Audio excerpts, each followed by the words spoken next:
We're here in Fort William talking with Chris Ball, one of the founders of the Enduro World Series and the CEO. Chris, first of all, give us a little bit of background. Where did the Enduro World Series come from? It's something that we've been working on for a while. When I was at the UCI, the idea of joining up enduro races and kind of adding some direction and some kind of fusion into the discipline, really. And then last September, after I resigned, the guys I'd been working on the project with, so Darren Kinnaird over at Crankworks, Enrico Guala at Super Enduro in Italy, and Fred Glo in France, we just said, well, let's do this anyway, let's do this ourselves, and we ran with it. So that's kind of where it came from. It was a bit of a seat of the pants few months, and now we're here. One round in the bag. So how many rounds are there this year? We've got 7 rounds this year. 7 rounds. Okay, and I mean, what are you finding in terms of the people who are doing it? I mean, obviously there's the potential for some cross-country riders or downhill riders, but who are the people who showed up at the round one?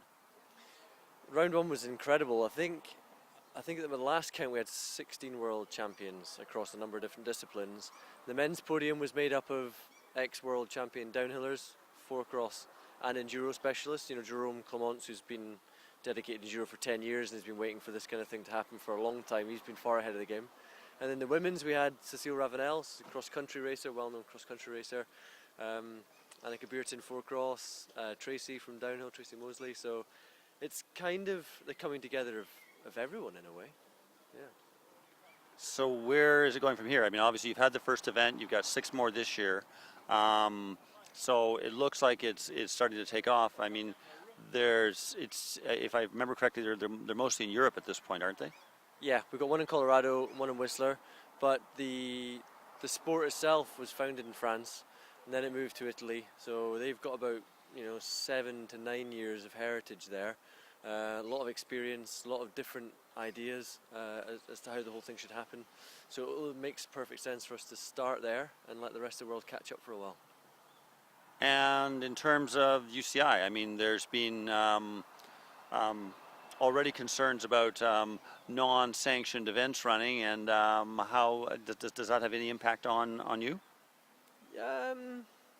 Yes, I suppose it will have impact if and when they make the decision that Mr. McQuaid wrote the letter a few months ago and then gladly reneged on the whole thing. But we're not the target of that. I think there's a lot of events over a lot of different disciplines in various countries, particularly North America, that aren't sanctioned, and I think it's a much bigger picture than just enduro. So we'll see what happens over the next few months.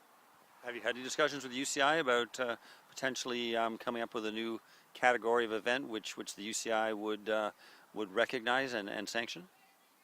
Certainly a few ideas floating around. Don't really know, to be honest. We're so busy with what we're up to. We just want to make the best job we want to do the best job we can do in enduro, and then see where that takes us. And when the UCI and whenever else choose their path, then we'll see where we can meet. But at the moment we're just focused on what we're doing, and we're open to work with anybody, I would say. Okay, well, great. Well, thanks very much. And when's your next event? A few weeks' time in Val d'Alos, which is actually the first kind of the birthplace of enduro. It's in the southern French Alps. It was the Tribe 10,000 meters of downhill, and that is where enduro really began with Fred Glo. So we're visiting the roots of the sport for round 2. Well, thanks.